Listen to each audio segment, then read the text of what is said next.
1934年，伫新竹华山出世的资深漫画家刘恒钦，过去以阿三哥大进步漫画人物开创本土的漫画，互人叫做是台湾本土漫画头一人。今年已经90岁了。那这新竹县文化局的美术馆特别扩大举办展览，要互民众做伙来了解台湾漫画发展史。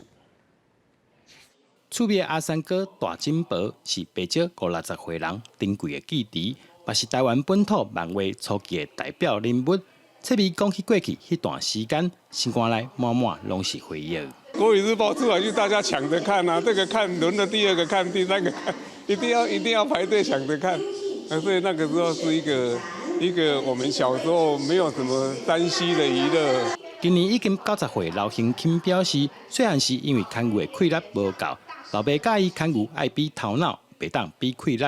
自迄时开始，若是遇到困难，就用头脑去解决。最后，这个故事变成国小学生课本的教材。你的力气要是比牛大，你来耕田就好了。我们何必养牛？我们不能跟牛比力气，要比脑筋，要动脑筋。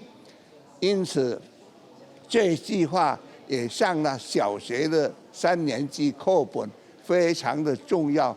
从此以后，我凡是碰到困难，我就动脑筋，就万事解决了。刘恒钦以身躯边所发生的人参故事，画出台湾过去民国60年代发展的历史过程，红册也成做真侪人细汉时共同的回忆。